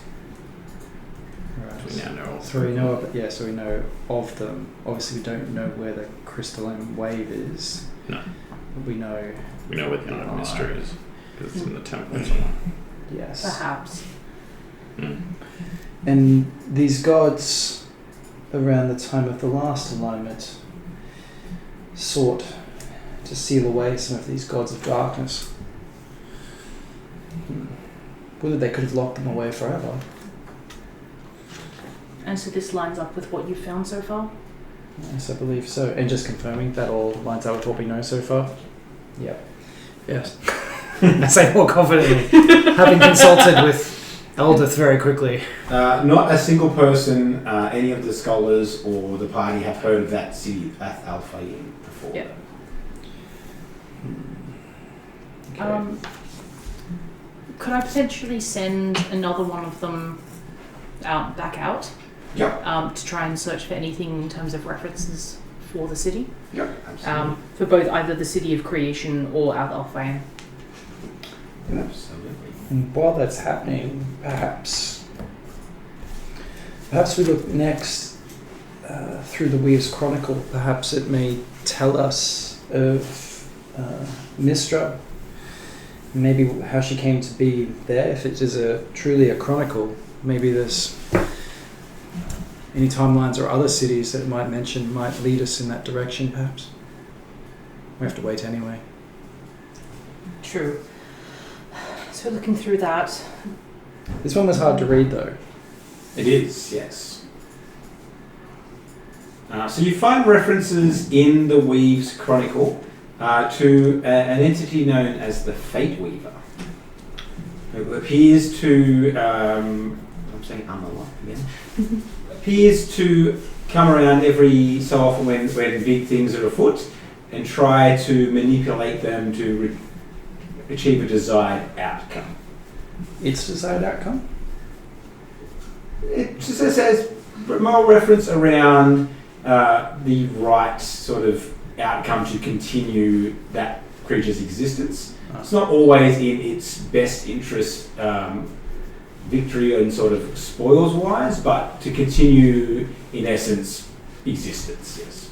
Right. Okay. An interesting creature. And what form does this creature take? It varies. There are stories from around the time of the first alignment where they were a humanoid with great influence and manipulating other people to do their will and raise armies and follow the will of the gods. There are stories of other historical events such as the planting and growth of the heart tree in the Silver Vale, where the Fate Weaver is described as a drow, and as well as mentioned in that particular chronicle as well, of them being a powerful being within the royal court of Ath Al-Fayyim, the city of creation. And it leads back there. Once more.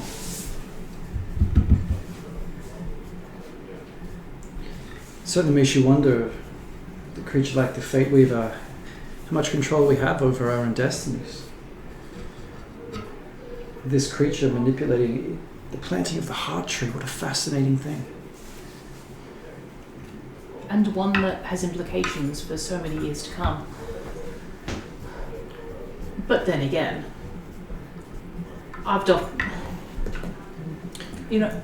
thoughts best shared outside a holy place? Perhaps I'll mention some, and that is that as far as the heart tree is the staging ground for Loth's return, right? Yep, that's what you picked. Yeah. So I think we've talked about this. We talked about Lilliput and the Fenway House. Yes. Yes. So what's interesting is the Fate Weaver had a hand in planting the heart tree, and we know that one of the outcomes of the Celestial Bastion releasing this demon back into the world is that it plays into the raising of resurrection, the return of Loth, which will be staged at the heart tree. There may be nothing to it, but 1,500 years to plant a seed for the return of, I don't know. Maybe I'm just seeing connections where there are none. You can make a history check. I will make a history check. And I will roll terribly. And I just say a whole bunch of incomprehensible elvish gobbledygook. You know that the heart tree's been around for a very long time. You're not sure exactly how. Yeah. So. Yeah. I suppose the question is whether or not Loth's imminent return is simply using the heart tree, or whether or not the heart tree was always intended that way. Yes. Intentions matter. Yes. What an interesting creature. So we already know now that it's associated with the royal court. It doesn't get us any closer to finding the city. So positions of power, and usually humanoid. Various forms. But not always the same. Yeah. Drow. Green Dwarf. Who Okay. knows? But nothing as we read through and pore over the Weave's Chronicle gives us a sense of Mystra's movements and how she might have come to be. This tome appears to be focused on that entity known as the Fate Weaver. Right. With mentions of Mystra and things that go over the idea of the imprisonment and Of creation. course. It is the Weave. Yeah. The Fate Weaver. Right. And so it's sort of following their exploits throughout, or events and things that can be linked pretty solidly with some concrete evidence to this entity known as the Fate Weaver. Right. And there's no real knowledge of exactly what or who the Fate Weaver is as their true form. Just that there appears to be this similar entity manipulating events over sort of a cosmic timescale. When does the account end? How The recently? account ends. And you can see towards the end of the tome that the script becomes more and more modern dwarven, so that archaic scroll becomes a more modern version of dwarven. It ends exactly in line with the proclamation of the very first Emperor of the Imperium, Darius Monarch. And then that account ends then, which was 132 years ago. And what was the last account in terms of their presence or their appearance? Because that puts us in range of living memory. It does. There is evidence to suggest that the Fate Weaver was instrumental in the design and construction of Aralar, which is now commonly known as the Imperial City.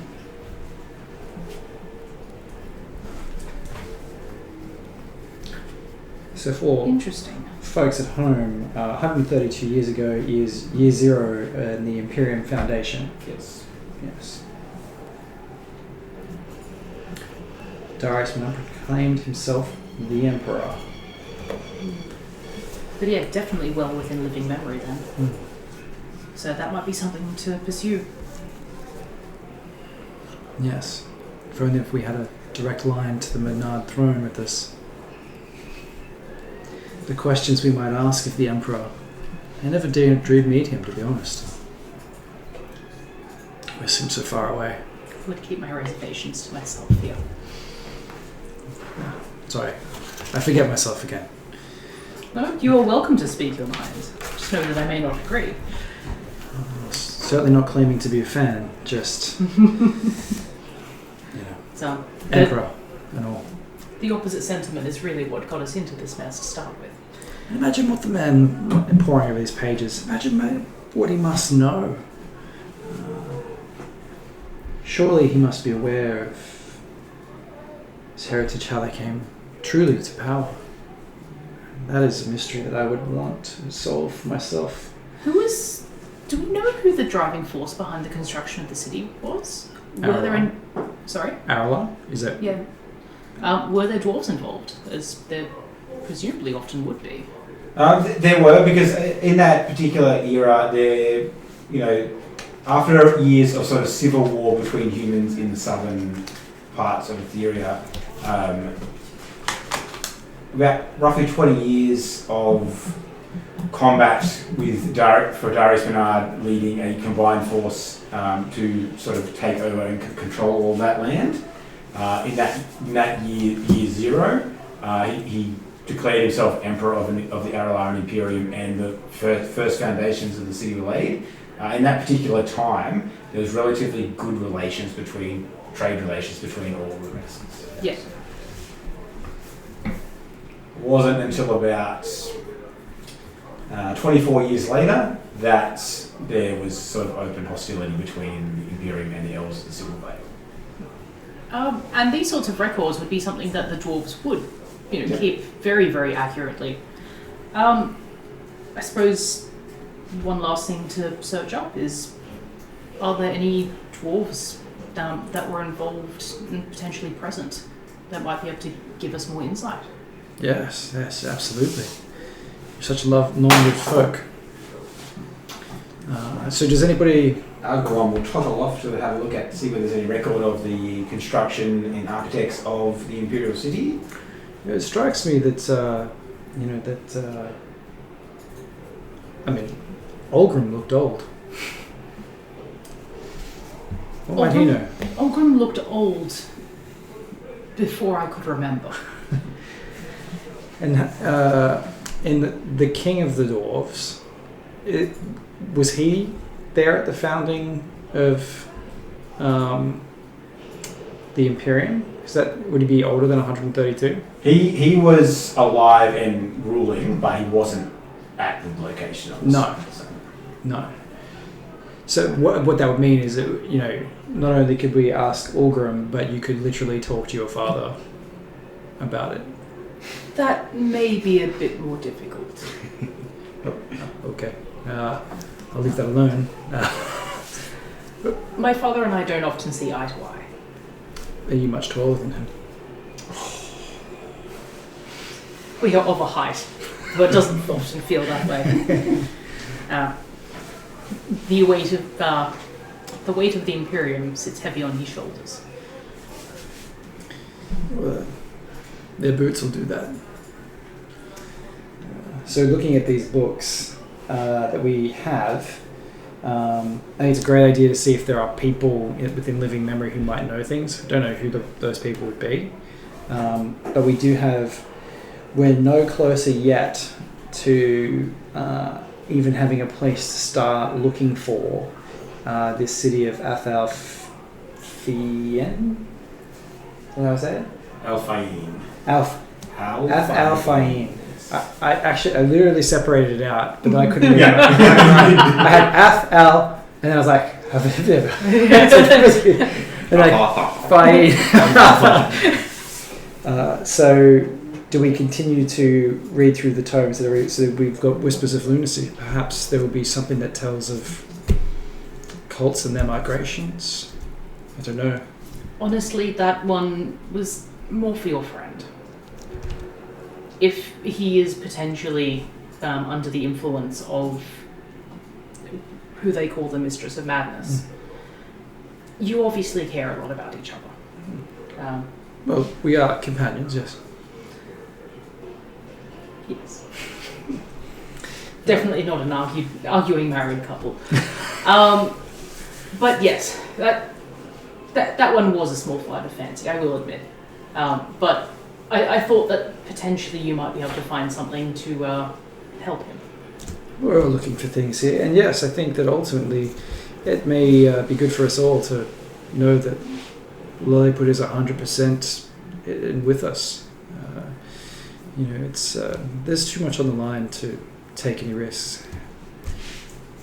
Hence why I did what I did. Don't talk to me. As I look at a wall, Yeah, just Of stare books. up into the distance. Just goes like this. but I think Lilliput. Mike, look into the camera and say it. Tell them why you did it. I'm sorry, friend. So yes, we pour over the whispers of lunacy,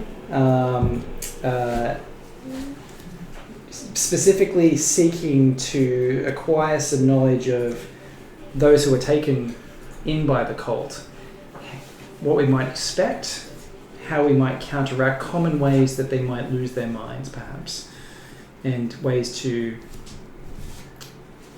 remedy. So that particular tome talks about Alindra, the Mistress of Madness, as her domains are madness and insanity, as we've probably all guessed. She embodies the chaotic and maddening aspects of existence. She revels in the distortion of reality, manipulation of minds, and the chaos that comes with shattered sanity. And there are records to suggest that Alindra is used by more powerful deities to basically go in and corrupt enemy forces to create instability within their societies, and often those who fall under her spell, usually through the drinking of particular elixirs or direct touch of her mind when she was free, become quite insane and are quite easily led and then used and harvested to make the Mistress of Madness more powerful. They're generally sacrificed to her. So definitely don't want him going down that route. No, I should think not. But it also discusses how during the alignment the Mistress was locked away within the Celestial Bastion as well. I am realizing that when I said Mistra, when I was in the mind, I meant Alindra, but I said Mistra. Never mind. But you do find reference to that symbol that you identified and saw in The Loribut's swirly mind, thingamajiggy. and that is Elindra's mark. What do you call it? That's imagery, iconography. Yep. And so within that spiral, there are eyes. There also is often adorned around with surrounding the spiral. There are wisps of shadow and ethereal tendrils, representing the elusiveness of sanity within the grasp of Elindra's influence. And in essence, you felt like that particular symbol was her presence shutting you out of Lilliput's thoughts around the Eye of Mistra. And trying to perhaps keep its location or the fact that she's searching for it secret. So she's directly motivated to open the seals then. She seeks it where every thought is bent. Fun fact. Lilith has one of the Yes. amulets Yes. of an Alindra person on it. Very helpful for us. Yes. Deep in the archives and more deep. And I do need to retcon, I'm pretty sure I described a different symbol that session. Because I was looking at the wrong piece of thing. Yeah, I think it was similar though. Don't unsub. It's okay. Don't unsub. Yeah. That's what Lilith found. She did So, pickpocketed that no more. And then last, there'd be the blueprints. which would only tell us how to get out of Dodge, but not like unless the City of Creation is here. You know that the dwarves have delved very deep within the mountain and no ruins have ever been found. Yeah. And you do know that the Duergar and other races live much deeper below the surface, so it's unlikely to be anywhere within the Dwarven Kingdoms or the former Dwarven Kingdoms. We're going to have to go to Duergar land. Yeah, that at least eliminates anywhere nearby here. Yes.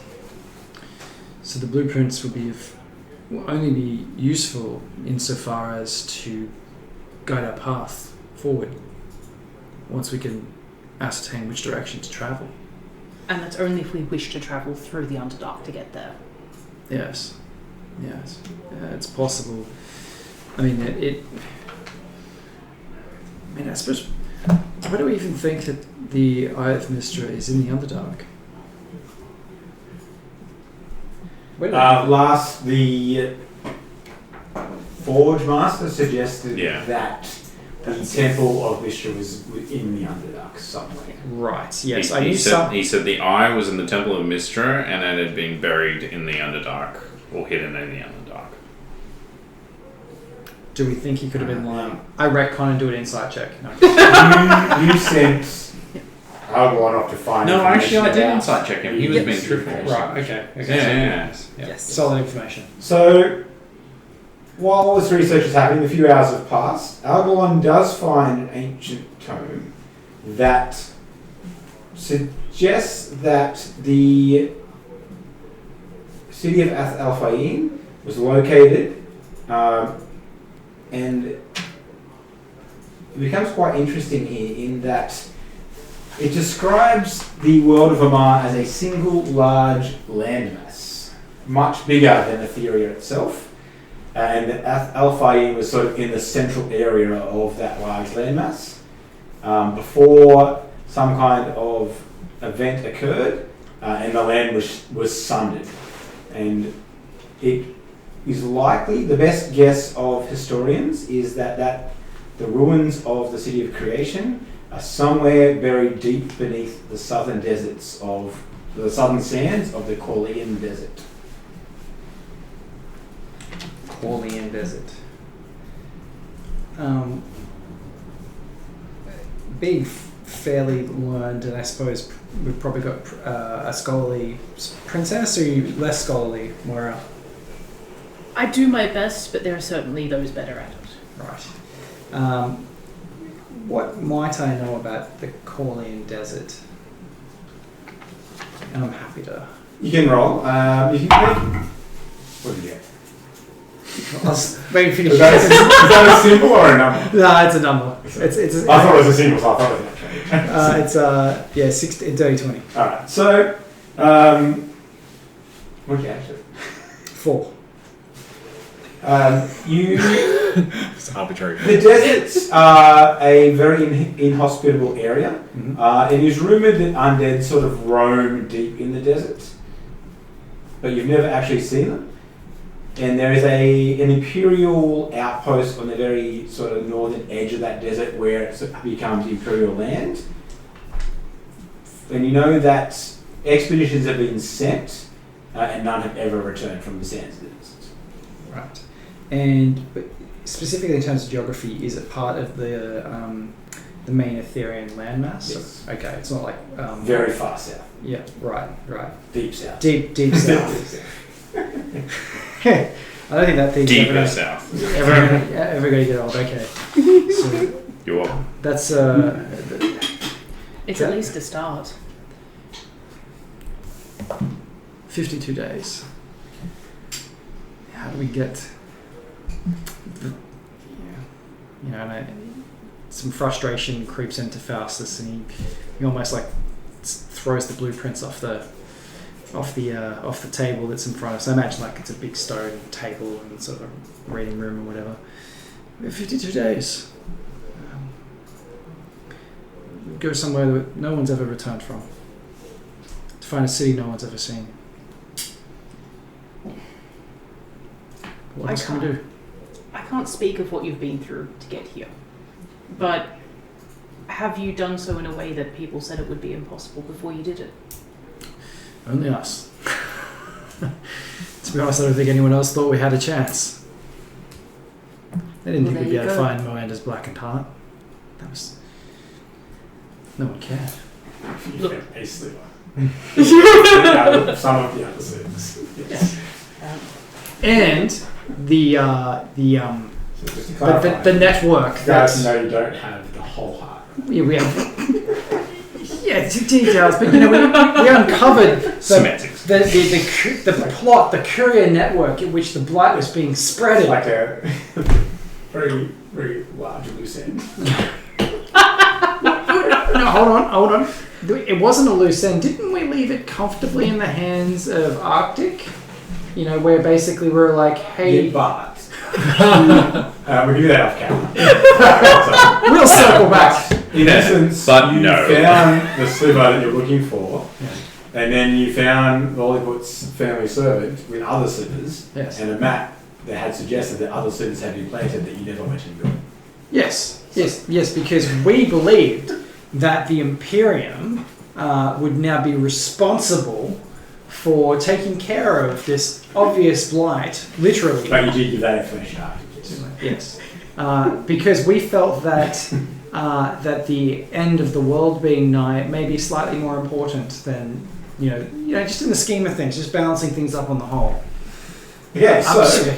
while you guys are investigating the rest of that information, Getting cracky sort blueprints. of Leave the blueprints mulling on. over that, What have they done to you? processing, we'll jump back to Isaiah and Lilliput and see whether they've had any luck locating our disguised friend. I have such a good plus to perception. I've rolled so low so far. So we're going to use the giant dice. I love how patient, It is a 14. how very You patient. can do a stealth check to see whether you are found or not. I like to think you'd be pretty patient though as a mercenary. I can see you just staking out things, just knowing. Yeah, he's just just a leaning matter of up time. against like a pillar and it's just staking it out. He'll slip up. So not performance? Every time. Okay. It's a critical failure.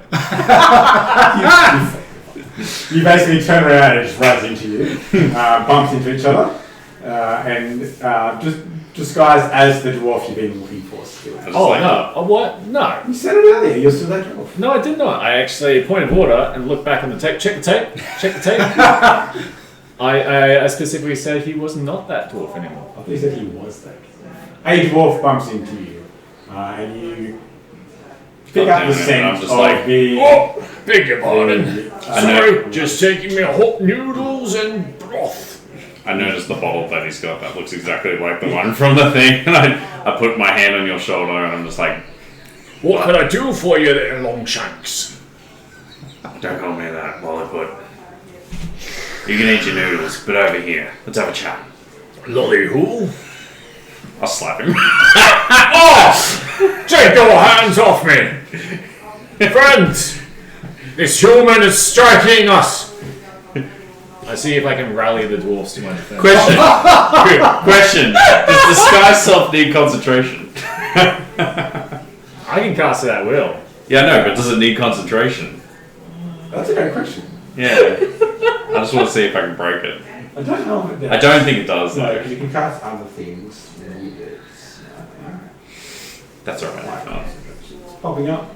It does not. It does not, that's fine. Too bad. It's okay. Too bad. I need. Now I wish I Alright, had popcorn. so you've got him in your grasp. Roll me an investigation check. Sorry, we're not What's your spell set? going to resolve my Yeah, what's your roll? mob.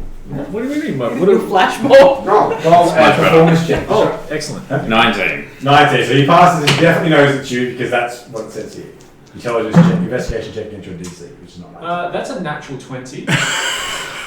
On top of just a +7. Other dwarves do begin to crowd in. He struck me! And try and block. These humans coming in here and striking one of our own. The dwarf, formerly known I as spilt my noodle. I grabbed one of the other dwarves who's just confused and maybe just throw his hand through the illusion and I'm just like, he's not actually a dwarf. It's chaos. That's a. I mean, He's in spot the crowd to just protect him. You've got a dwarf screaming because his hand's passing through a dwarf. it is just dwarves on dwarves. Yeah, I'm like, oh, natural 20. Come on. That's impeccable performance. Sorcery! What's going on here? The tide is turning against you, and unless the leopard wants to come, you feel like it's probably going to come to blows. Do you want to? I back We away, need to have a chat. swinging from my bottle. Why are Disappeared you into doing the- that? Oh, well, I can't hear you. I'm too far away. I leave him. Yeah. I go, alright, your loss. Obviously don't care about your friends or anything that you're doing. So Isaiah finds his way back to the archives just as you guys have sort of processed the information that you've received. Is that where you were going, or were you going back to her father? I go back to Aridon because that's where Uncle. the Oh, safe. uncle, sorry. Yeah, the safe was. Yeah. She has daddy issues, not uncle issues. Yeah. I was waiting for a dwarf throwdown. This big I'll brawl. put away all the stuff that I prepped for good roleplay. No, don't worry. I'm sorry. What? So what do you guys want to do with the information? Is there anything else you want to investigate, chase up, return with the group back to Aridon's sort of secret hideout? So I guess now we have the pieces that we need. I turn to one of them and just go, "So any luck with the book?" Oh, I almost forgot to pull a copy of a illustrated children's book out of his robes and hands it over. I was like, I almost can't. I almost don't want to touch it. I need to read this. Would you Right. like a moment? Oh no, it's fine. I've been looking for this book for a very long time, and I open the book and I start to read / look at the pictures. You see. So what I see is something that's very clearly a children's book, but it's about some event that happens where there's a mountain and there's a night, and it appears like, for all intents and purposes, like table talky stuff. It's kind of like UFOs, but fantasy, nobody believes the boy in the story that these people are real, and they help him, and then after they've repaired their ship with his help, they disappear, and at the end of the tale, they leave something behind for the boy, and that's the end of the story. Fascinating. I've heard whispers of this race of elves, thought long forgotten, myth. But this story was the only story that I'd ever heard of that truly spoke of them. People think I'm mad, but I saw one once. Elves that came from the stars. Not the trees, not the forest, but, and I point out there, beyond, further than we could possibly imagine. But this is the only book that I've heard referenced speaking of these people. And I finally found it.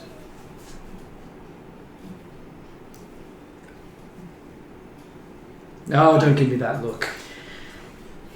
It's the same look the head librarian used to give me. I do appreciate your passion for this, but what makes you believe that the book for youths is more than just fancy? The way they're drawn, it's exactly like it was told to me after I saw them. It's like how they're depicted is exactly how they were described by Duncan. He was my teacher. After I told him about this, he described, and looking here, they're the same as his description, the way they're depicted. And where was this? This was long ago. I can't really speak of it. But perhaps one day we'll speak on it. Very well. But, yes. At least for now, I'm more convinced than ever that they're real. I can't Is there a name? Oh wait, it was Gruffletot. Yes. Gruffletot. Yes, Gruffletot. I count 3 who now know of these people. Gruffletot, Duncan my teacher, and myself, Faustus Delafay, priest of Eldith. Mark my words, we'll find these people. They're real. Don't give me the look, they're real. And I walk out of the room convinced. I run back quickly, just quickly flip through the book one more time. I'm sure I can't take this. It's like I'm trying to take photos of it with my mind. And then maybe I can come back another time. Yes. And I head off. Did these scribes get my request? Just out of character. I did send you a message when we first got in.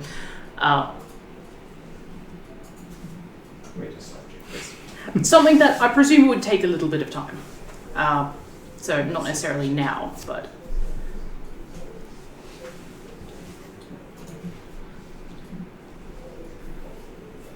Yes. Yes. Yes. So just making sure I sent it to the right person. Yes. We can do that. Sorry, close it instead of... Okay, we can definitely do that. Yes. Okay. Anything else we'd like to do? For the moment, no. Head back to Origin. Sorry? There you go. At this point, we are getting very tired because it's been a long time since anyone has slept. It's quite a few hours worth of research, as well as our encounter in the Hammer and Tongs and Aridin's workshop. If we push too much longer, we'll probably be looking at exhaustion. But it's up to you guys what you would like to do. I don't like the sound of exhaustion. I have so far a 100% success rate at avoiding exhaustion. So I would like to maintain that. But I've sort of just done away with all sort of sense of decorum, just sort of off with my thoughts. I've walked ahead, and yeah, I'm definitely. I probably wait at the doors for you to leave before heading back to Aridin's workshop or wherever we agreed to be. Yeah. So I will say that it will. I probably cannot afford to stay away from the palace for the evening. However, I can meet up again with you on the morrow. Sure, that's fine. You are the princess, Moira. If you'll have me, of course. Oh, of course. Yes. Well, you know where we'll be, and thank you for your help today. Please do give my uncle my regards. I wouldn't suggest repeating what I did, but stir him up a little bit. I'd suggest I wouldn't have quite the heft with my fist. But, if he deserves it, I might give it a try. Just make sure you can run really fast. Alright, so you guys, you head back to the palace. You arrive back at Aridin's workshop to find Aridin and Isaiah there. Has Lolliput returned at all? No. Making bullets. Spending the night away. Lolliput is going to see if he can find any contacts in the city. Yep. I think we established when we met the servant from the house that there's contacts, Yep. a network around. So he's going to go see if he can find somebody. Alright, go ahead and make an investigation check for me. With advantage, because the symbol is your house sigil. So Yeah, that's lucky. So that's a 19. 19. It takes a little bit of searching, and it does take you down into sort of the less desirable levels, and you find yourself just a level above before where the mines officially start. And you do come across a fairly run-down looking homestead that is carved into the mountains, but whereas most of the dwarven homes have this sort of intricate carving and smooth edges, this one is sort of roughly hewed into it, and it's clearly made by someone else. And there is a single gnome sitting on a chair at the front, and you can see that there is a small motif on the front of the house that looks very similar, but in a more dwarven design to sort of hide it in of your family sigil. sort of sharper, sort of straightened geometric imagery than the flowy drow script. Typical. So I'm still in my dwarven form, and kind of sidle up. How you doing there? Oh, hello, friend. Brings you down to these levels. Oh, I was hoping you might be able to give me some directions. What are you looking for? I'm a new dwarf in the city, and I was hoping that, and I kind of hold a coin, you might be able to show me the way to go. And as I kind of hold the coin, I drop the disguise self-illusion on my hand, revealing the ring. Oh, well, a new dwarf. Have you checked out the mines? No, I haven't. No, the southern tier mine is the one that you want. Oh, It's a good place to check out. There's a few little scenes that are worth a good look for a new dwarf in town, actually.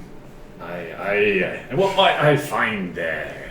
Just out of interest. Well, there's minerals to be had. There's conversations to be had. This little sort of Oh, you don't halfway house for the miners down there. You don't Good say. place, indeed, yes. Why, you've done me a kindness there. What was your name? Oh, Alfred. Alfred. I'll remember that. I placed the coin in his hand, Good luck. and I grab him on the shoulder. Not like hard, but I say, I'll remember that, Alfred. Well, I do appreciate it. Go about it then. I Enjoy it. Praise love. No, I'm kidding. Just whisper in his head. All right. Is there anything anyone else would like to do prior to turning in? Probably worried about Lollipop, but at the same time, Drow got a sulk. All right. We might finish up our session for the night there. A bit of an early finish tonight. So thank you for joining us. We'll be back next week for episode 17. We're already up to number 17. That has gone pretty quick. So thank you for joining us. We hope you enjoyed the show, and we will see you next Thursday. Bye.